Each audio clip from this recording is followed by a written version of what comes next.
Good morning class. बेटा हमने chapter वरदान मांगूंगा नहीं कंप्लीट किया, उसके क्वेश्चन आंसर भी हो गए हमारे। आज हम करेंगे पेज नंबर 54 पे निम्नलिखित काव्य पंक्ति को संदर्भ प्रसंग सहित व्याख्या कीजिए। तो ये दो पद हैं, दो पद्यांश हैं, इनकी मैं आपको व्याख्या लिखवा देती हूँ। पहला है क वाला, यह हार एक विराम है, जीवन महासंग्राम है, तिल तिल मिटूंगा पर दया की भीख मैं लूंगा नहीं, वरदान मांगूंगा नहीं।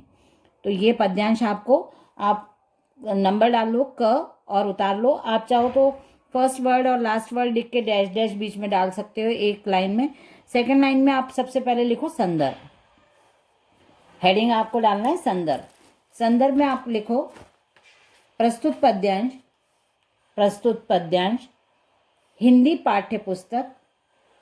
पाठ्यपुस्तक की कविता वरदान मांगूंगा नहीं से अवतरित है। वरदान मांगूंगा नहीं से अवतरित है। पूर्ण विराम लगा के इसके कवि श्री शिवमंगल सिंह सुमन हैं। इसके कवि श्री शिवमंगल सिंह सुमन हैं।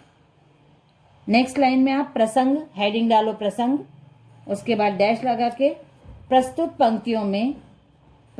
पंक्तियों में कवि ने जीवन को स्वाभिमान पूर्वक जीने की प्रेरणा देते हुए कहा है।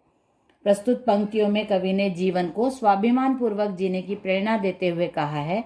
डैश लगा के व्याख्या, डैश लगा के वो लाइन छोड़ देना है। नेक्स्ट नीचे वाली लाइन में आपको लिखना है व्याख्या हेडिंग, और उसके बाद व्याख्या लिख के डैश लगा के आगे स्टार्ट करिए। लिखिए कवि कहते हैं हमारा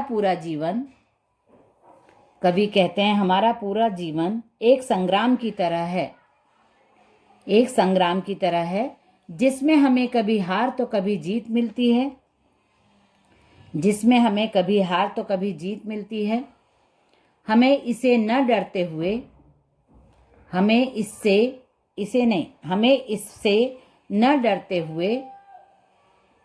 एवं किसी के दया का पात्र न बनते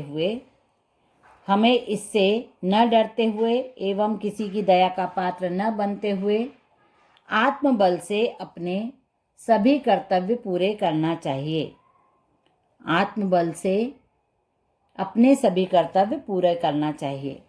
ये कंप्लीट हो गया फर्स्ट वाला। अब ख वाला सेकंड वाला है, क्या हार में क्या जीत में, किंचित नहीं भयभीत में, संघर्ष पथ पर जो मिले यह भी सही वह भी सही, वरदान मांगूंगा नहीं।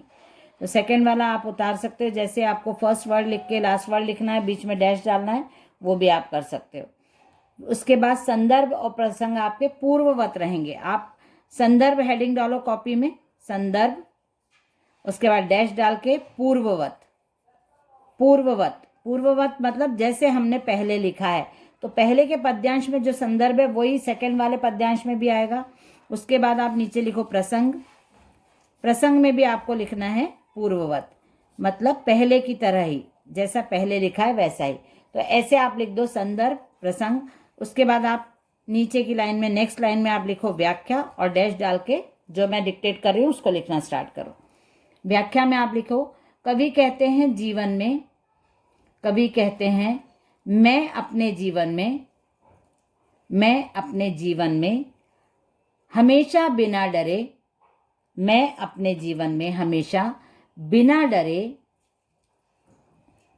डरे आप ऐसे लिखो, बिना डरे काट दो, मैं हमेशा अपने जीवन में कभी किसी से वरदान नहीं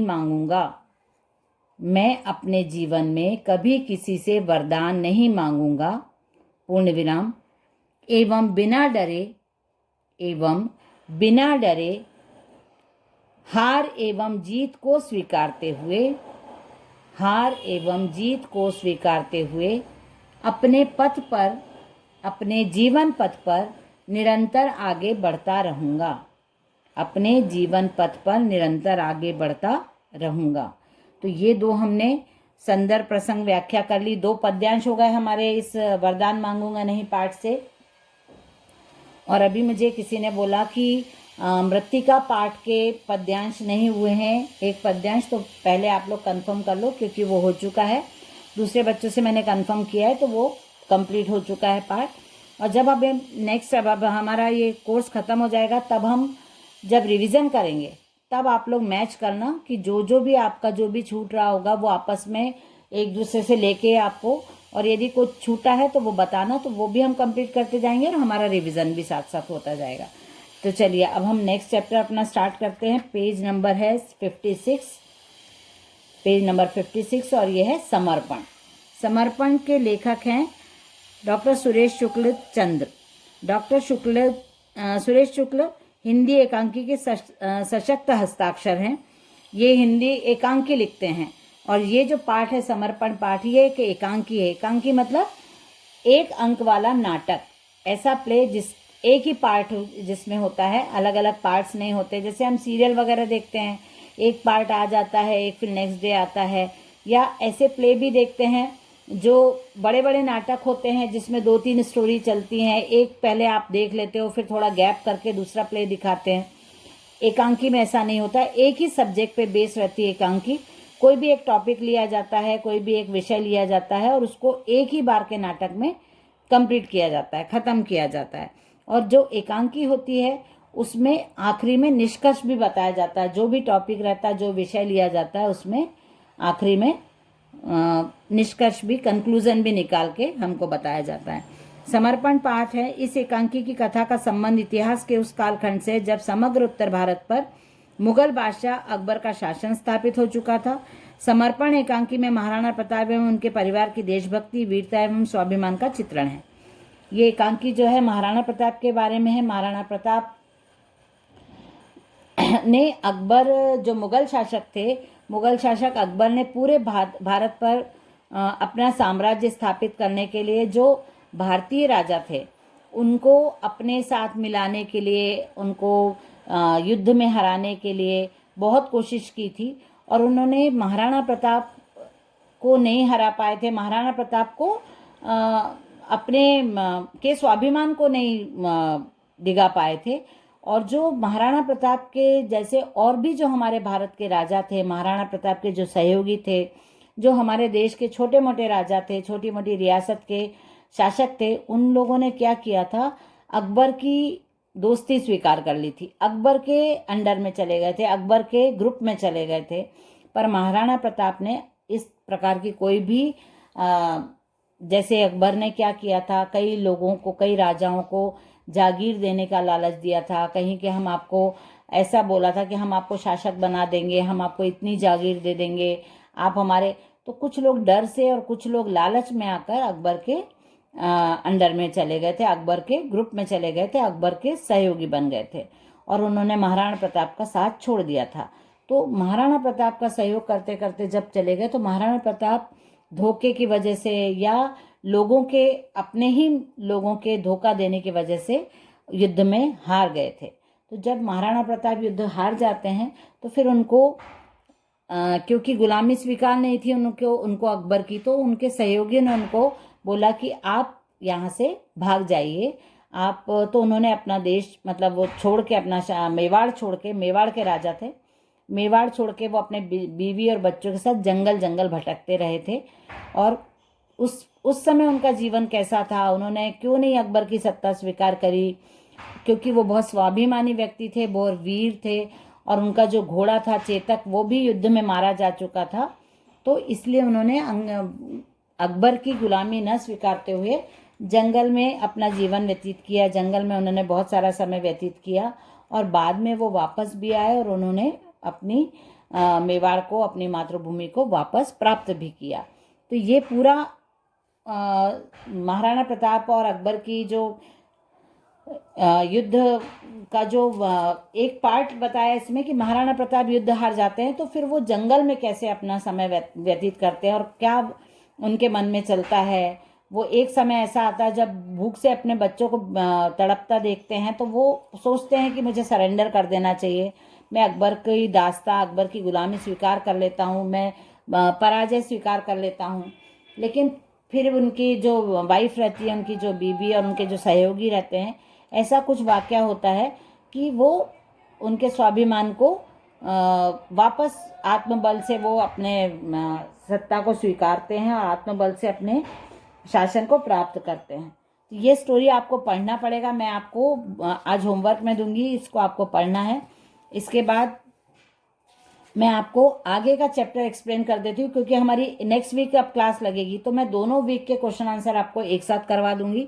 और अभी मैं आपको चैप्टर मृत्तिका पेज नंबर 64 ये मैं आपको एक्सप्लेन कर देती हूँ। छोटी सी कविता है और मिट्टी के बारे में। मृत्तिका का मतलब होता है मिट्टी। तो ये इनके मृत्तिका कविता के कवि नरेश मेहता है, और नरेश मेहता जी को ज्ञानपीठ पुरस्कार से सम्मानित किया गया था। ये बहुत साहित्य की विभिन्न विधाओं में इन्होंने रचनाएं की हैं, और कल्पना की अनुभूति, कल्पना के साथ ये अपनी मतलब इमेजिनेशन के द्वारा ये अपनी कविताएं लिखते थे। मध्य प्रदेश में रह के उन्होंने रचनाएं की हैं, साहित्य साधना की है। मृत्तिका कविता में कवि ने मिट्टी के विभिन्न रूपों का वर्णन किया है। यहाँ पे हम पढ़ेंगे मृत्तिका मतलब मिट्टी। तो मिट्टी को उन्होंने माँ के जैसा, प्रिया मतलब पत्नी के जैसा, और शिशु के जैसा बताया है, उनसे जोड़ा है। तो कैसे जोड़ा है इन तीनों से, माँ से, पत्नी से और बच्चे से, ये हम इस कविता में पढ़ेंगे। मैं तो मात मृत्तिका हूँ जब तुम मुझे पैर, यहाँ पे मिट्टी खुद बोल रही है कि मैं तो मिट्टी हूँ, जब तुम मुझे पैरों से रौंदते हो तथा हल्के फाल से विदीर्ण करते हो, तब मैं धन धान्य बनकर मात्र रूपा हो जाती हूँ। यहाँ पे मिट्टी बोल रही है कि जब मैं खेतों में पड़ी रहती हूँ, तब तुम मुझे, मेरे ऊपर हल चलाते हो, मुझ में बीज डालते हो, सींचते हो, तो मैं फसल देती हूँ, तो मैं आपका भरण पोषण करती हूँ। और माँ का क्या काम होता है, अपनी संतान को खाना देना, संतान को पालना पोसना। तो जिस प्रकार एक माँ अपनी संतान को पालती पोसती, उसी प्रकार मैं आपका पालन पोषण करती हूँ फसल के रूप में। तब मैं मिट्टी क्या बन जाती हूँ, माँ के जैसे बन जाती हूँ।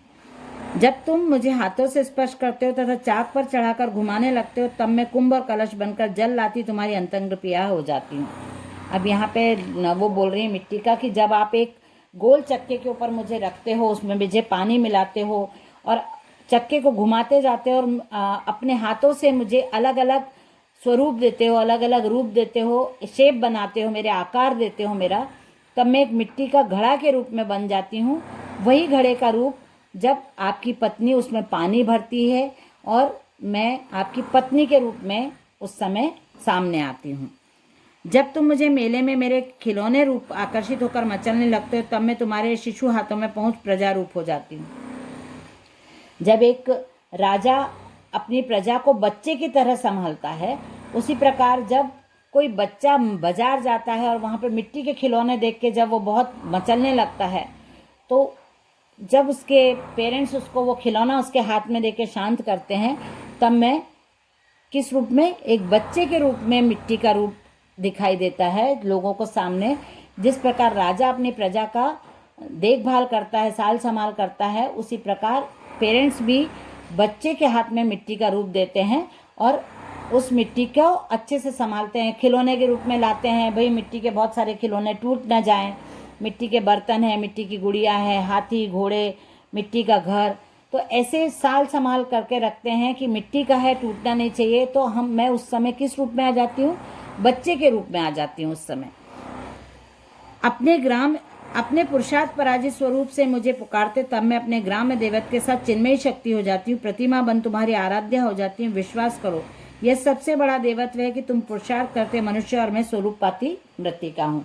अब मिट्टी बोलती है कि जब तुम एक भगवान की जो मिट्टी की मूर्ति रहती है उसमें तुम मुझे देखते हो, तब मैं एक शक्ति के रूप में तुम्हारे अंदर आती हूँ और तुमको काम करने के लिए, पुरुषार्थ करने के लिए प्रेरित करती हूँ, तुम्हारा आत्मबल बढ़ाती हूँ।